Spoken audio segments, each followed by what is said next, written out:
Welcome to Darch, Western Australia. Behind me is the Cleveland Platinum, another display home built by Home Group WA. It is a 279 square metre home on a 450 square metre block. We have 4 bedrooms, 2 bathrooms, a theatre, a study and an activity. Let's head inside and take a look.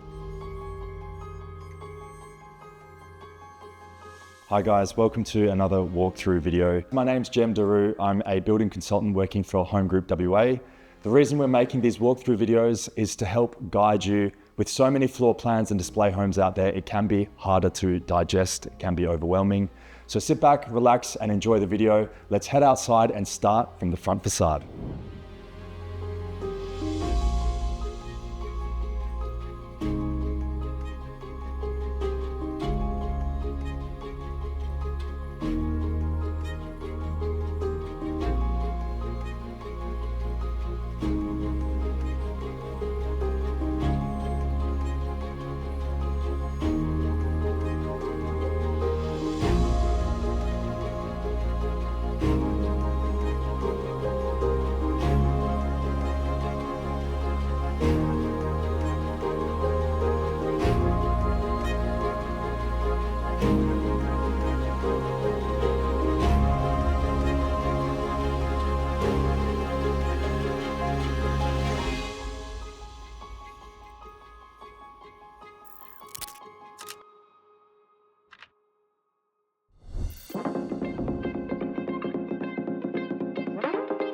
So quickly running through the front facade before it starts raining. The first things I'm going to point out, we've got our T-bar above the garage with the rendered brickwork.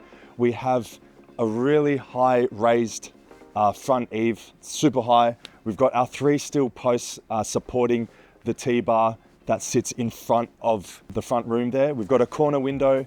We've got travertine tiling to 2 feature walls. And then we've also got vertical timber paneling either side of the windows. So there's a few elements that have kind of been tied in together, which I think looks really, really nice. One thing I want to point out though is this is going to be a really expensive elevation to replicate.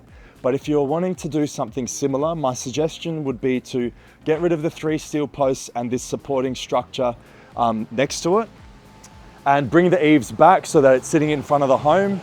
And what that's going to do is you're going to really reduce the amount of work and materials that are being used. And to be fair, from the very front, it's not making a huge overall impact to the design. So there is a way to, I guess, get a similar looking front elevation without spending as much to replicate this one. I do think it looks really nice. Other than that, let's head on inside and take a look into the Cleveland Platinum. All right, the first thing I'm going to point out about this floor plan is that it is very similar to another floor plan called the Fairview in Mandogala. What this Cleveland actually is, it's a modified, slightly smaller version to fit a different R code. So sometimes the R codes can really limit how big the house can be on a certain size block. So they've reduced the size to make it fit. The first thing you're going to notice as you walk through the entry passageway are the high ceilings. So we've got 34 course ceilings in the entry passageway. And what I think is really smart design, we've got the study and also the theatre at the front of the home. The reason why I like the study at the front is if you're working from home and you've got deliveries coming and going, you might be selling things on eBay or you just have a wife that likes to order packages online a lot. It can be handy to be sitting at the front so that you've got street surveillance. In addition to that, you're probably not going to be disturbed by road noise, when you're in the office. So as opposed to having a bedroom, if you're on a busy street, that can be annoying sometimes. So coming through, we've got our open plan study. Of course, this can be configured. You can, in a different way, if you want to make it a little bit smaller, bigger, you want to add a door, you absolutely can. But in terms of the location, I think it's very practical. And then what we have next is we have a theatre. So the study and the theatre, they're quite modest in size. One thing I really like is we've got a door to the theatre. So I think that it's really important to be able to close off a theatre room, especially if you've got, young kids or you even want to just have a bit more quiet in one room or you want to play a movie really loud. I think it's nice to have the option to close a door.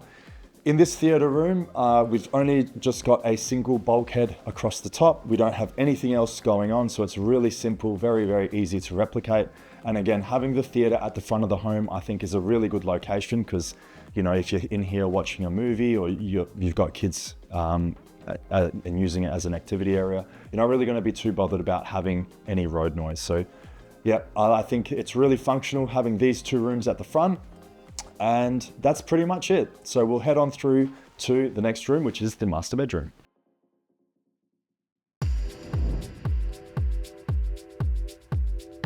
Okay, so coming through, we have a nice little feature recess. You can turn this into a drop zone.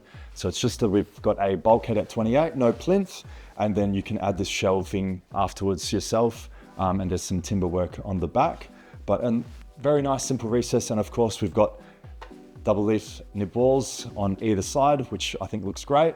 I think it's actually been boxed out, so it might be a little bit thicker, but it's not a single leaf. So we want to make sure if you want to replicate this, it's more than just one single leaf of brickwork. Coming through, a few things going. This is the entry for the master bedroom.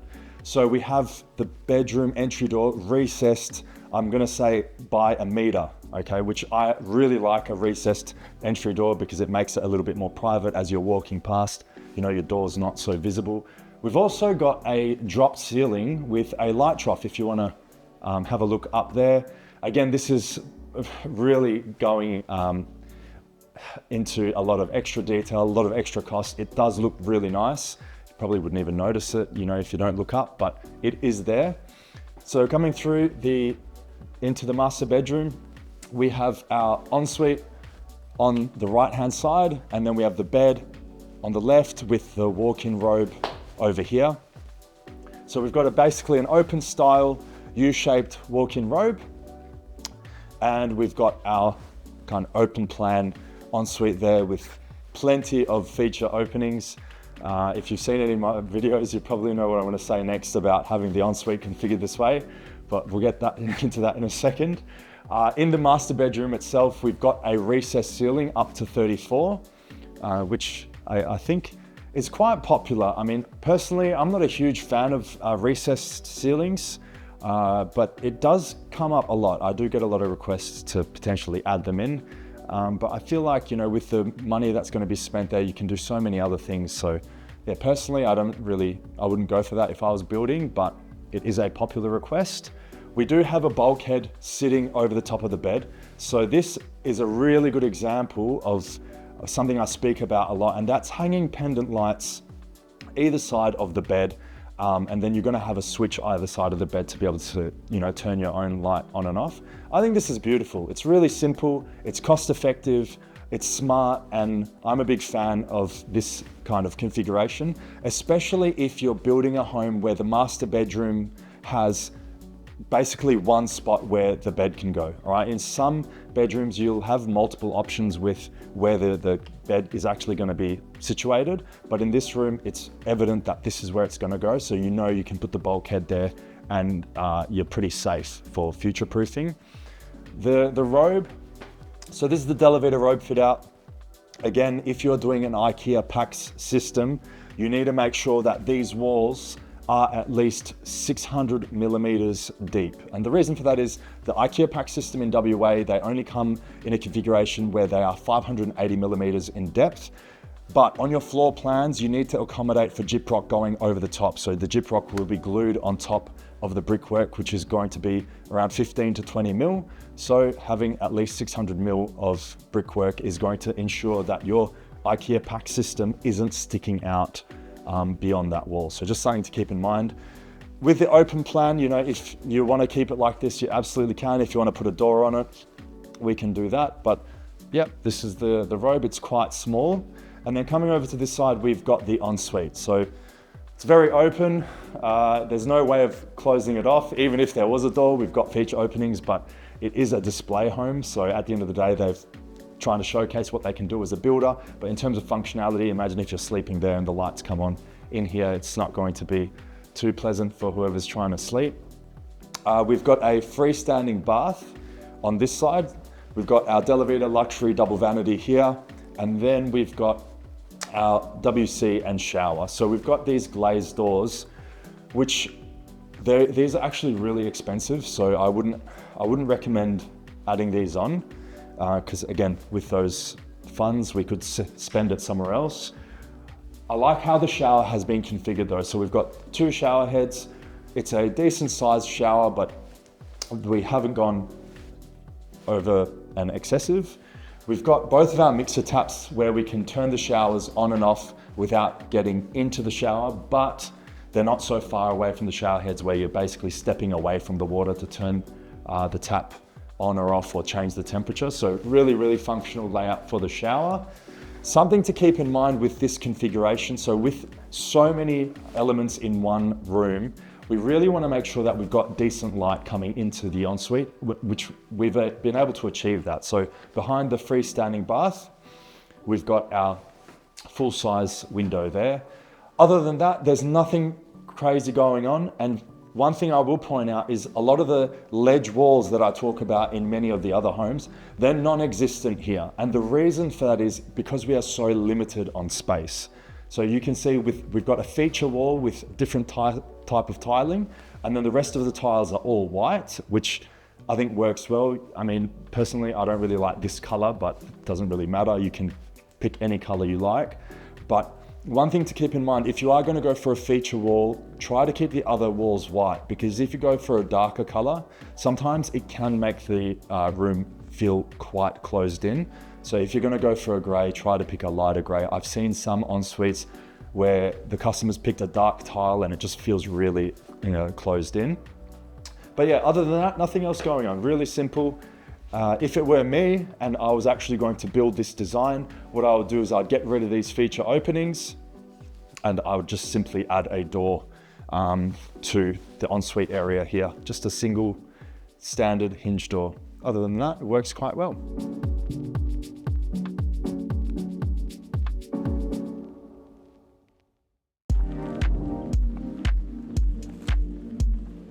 So coming through the entry, we've just come out of the bedroom. We've got the garage here, and then this space in here is our laundry. So we've got a linen space here, and then our laundry here. Now this is a really smart spot for our laundry, and the reason for that is, imagine if your garage is here and your laundry is, it's got your washing machine or your dryer on. You can close this off and the noise isn't going to disturb anyone. So it's really far away from everywhere. So in terms of laundry location, if it's not connected to your scullery, I'm a big fan of having the laundry tucked behind the garage. So it works well in this design. Other than that, we have our square bulkhead above the laundry cabinets because it is a 31 course ceiling in here. We have our linen cupboard here. So we've got a broom closet as well. So if you wanted to hang, a stick vacuum, chuck a PowerPoint in there. So that works well. And that's it for our laundry.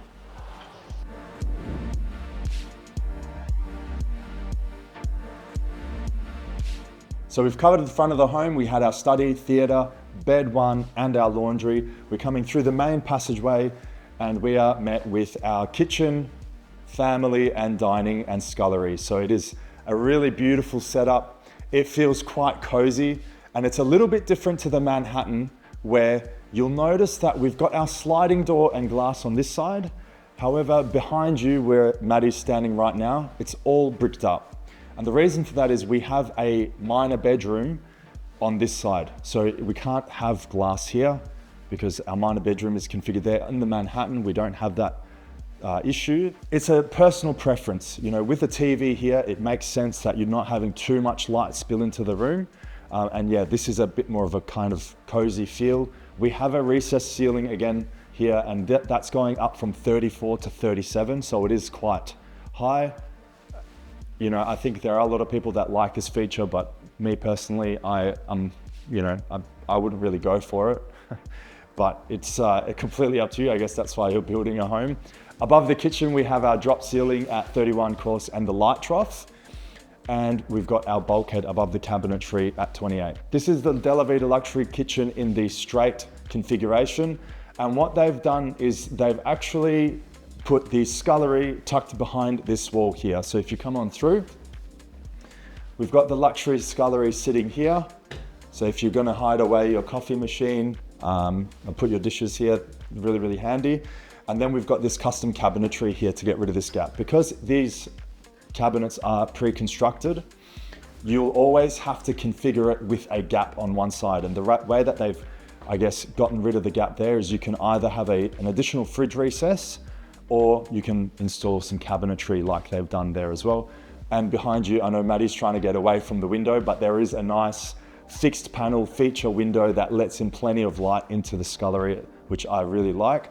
And once I get Matt to turn around, you'll see that it's sitting off the floor. So we could easily choose a 28 course window here, but the reason why we don't, and it hasn't been here, is so we can run that skirting board along the bottom. I actually like having the windows sit off the floor. Again, it gives you a nice cozy feel, not having, I guess, too much glass, but again, it's a personal preference. And that's the kitchen area. We've got our family. So we've got a TV recess, again, with our bulkhead sitting at 28 course. All right, and then there's no plinth at the bottom. It's just going to be a cabinetry fit out. It looks to be about 450 millimeters deep, and you can see that it's coming out into the room. So in order to achieve this feature, we actually need to build out the brickwork, and this takes space from the room. I think it's worthwhile in this kind of layout, because if you didn't do that, you basically got nothing else going on in the room unless you go for the recess. So if it is within budget, ask a consultant to price one up for you. It is a nice feature to have. And then on this side, we've just got our double sliding doors to the Alfresco, our dining, and then some windows here. Because it is the display home, they've configured another sliding door on that side, but in your standard plans, that will just be a window. Let's head on through to the minor bedrooms.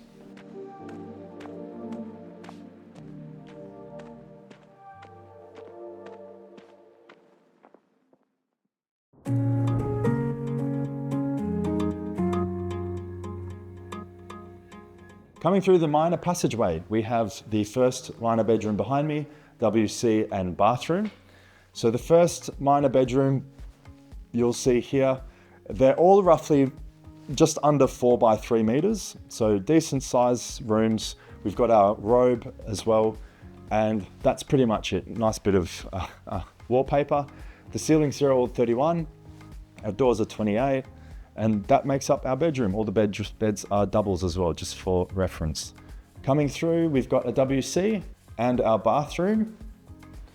So in the WC, they've upgraded the window from a fixed obscure window to a clear awning. So the awning style opening is a little bit more expensive than having it fixed or sliding, but it does look nice.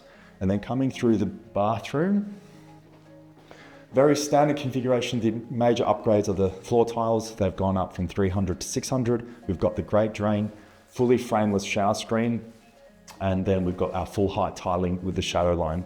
If this were my home, and if I were to configure it to make it look as nice as possible without spending too much money, I wouldn't do it this way. This, of course, looks the absolute best, but if you're on a budget and you're building with home group, the main things you want to do, you can upgrade your floor tiling from 300s to 450. It's quite cost effective to do. You can get the tile insert waste. I think it's about $70 around that. I would upgrade to a semi-frameless shower screen, and I would do half height tiling, potentially on all sides of the bathroom, and then you could do the wall, a feature wall, full height tiling, where the vanity sits. Other than that, you don't really need to spend too much money on anything else, because the standard configurations work quite well. If you have a bathroom that has a little bit more space, I'll just increase the shower size slightly. So we could make it potentially, 1,000 millimeters by 1,000 millimeters instead of your 900 by 900, depending on how much space you have.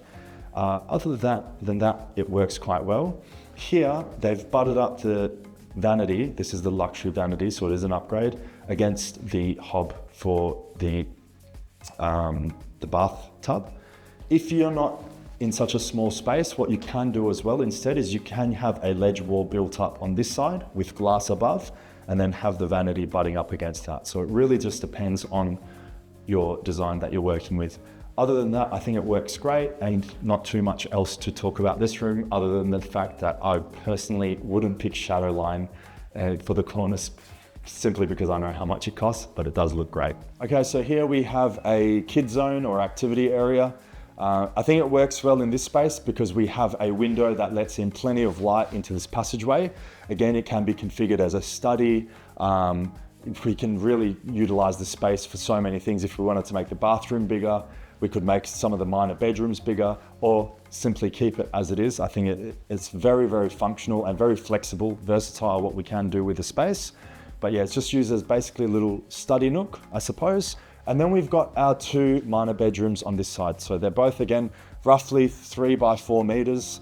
One thing I will also recommend doing is check on your plans, not just with Home Group, but with all builders. Check the dimensions of the bedrooms and see whether or not they are including the robes. I've seen recently on some plans, not by us, but by another builder, where they've actually included the robes in the plans, and it's actually made the rooms look so much bigger because, you know, if we take in consideration the robes here, if it were me and I was doing a floor plan, I would count the room as width is starting from this point, not from within the robe. So something to keep in mind when you're comparing, if you're shopping around and comparing floor plans, just make sure you know whether or not it's including the space in the robe. So yeah, minor bedroom number 3, and then we've got minor bedroom number 4 over here. And that's it for our minor section of the home. Let's head on to the Alfresco and see what's going on over there.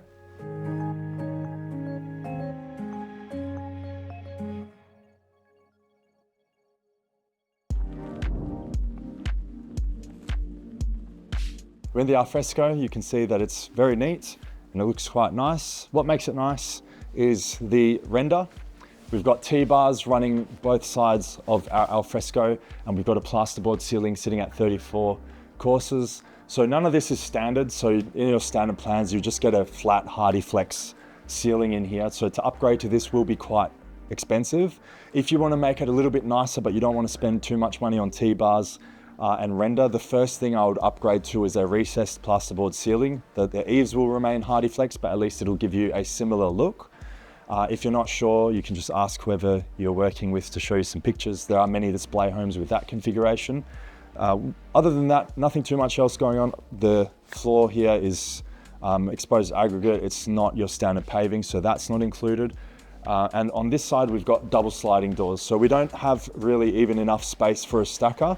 So this is the sliding doors that I'd always be talking about in my videos. All right, this is really cost effective to upgrade to, especially if you're staying at 25 course. These are 28s, so they're gonna be a little bit more, but again, a lot more cost effective than your stacker doors. And that's pretty much it. I just wanna say also, I've been getting some messages and comments asking about some more information in the videos about colors and, you know, the different tiles that are perhaps being used. As much as I would love to depict every wall paint color, tile, and, you know, feature that's been put into the home, that would take a huge amount of time. The easier way to go about this would be for you to note down what you've liked in a display home. So you might say, all right, I really like those pink walls in the Darch home group display. Then when you get to your pre-start, you can actually ask your pre-start consultant to pull up the addenda and have a look at what paint has been used, and you can replicate that. If you are watching the videos and you're not building with home group, that won't be possible, and I'm sorry to have let you down, but hopefully you get something out of the video anyway. That concludes today's video. Thank you for watching and see you next time. Just kidding. What we'll do now is we'll go through some pricing information, and hopefully that will be it for today.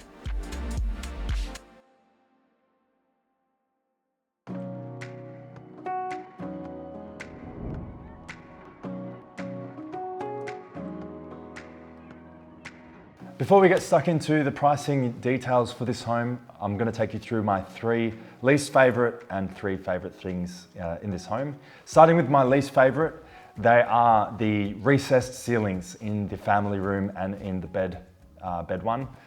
I don't think it's a good use of funds. Great way to showcase that it can be done and how it can be done, but not a favorite for me.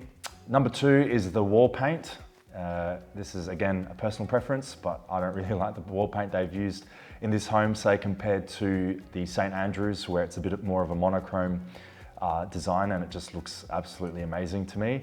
And number 3 is the openness of the ensuite to the master bedroom. So it is super open between the ensuite and bed 1. No way of shutting off the light or the noise. There's no door, and we've got feature openings. So that's a big no for me.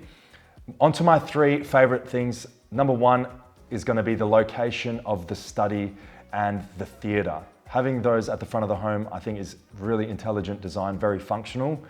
Number 2 is the door to the theater. I think it's a really smart way to configure a theater, to be able to close it off. I think that is a big deal, especially if you're going to be selling the home later on. And number 3 is going to be the overall inclusions of this floor plan. You're getting so many different rooms, spaces within the same floor plan. I think it's very functional and it's a very cozy design. So that's going to be it for my top 3 favorite things on this design. Moving on to pricing. So we've got really 3 floor plans for this home, but we've only got 2 prices. So we've got the Designer Plus, which comes with basically all the things you need except for your wall paint. It's coming with the designer inclusions, so designer kitchen, laundry, scullery, so on. The ceiling heights are going to be different, but the price attached to that in August 2025 is $419,000. If you're going for the luxury specification, which on the floor plans actually has the same area, I think it's roughly 266 square meters of living space, it's $434,000. So that's going to come with the same kitchen, scullery, laundry. It's going to come with profile doors, double vanity in your ensuite. But again, it's not quite the platinum. The platinum's been upgraded by a lot everywhere. So I'd be expecting to spend at least $200,000 getting it to the state that it's in now, like for like. So I'd say about $630,000 to build the home exactly as you see it here in Darch. If you wanted to build something similar, make it really nice, with the 34 core ceilings, 31 in the bedrooms, and give it a nice elevation, you will be able to achieve it for the very low 500s. So I think it is a really versatile plan. And if you are looking to build with Home Group and you would like my help, please get in touch with me directly. I'd love to hear from you. Other than that, I'll see you in the next video.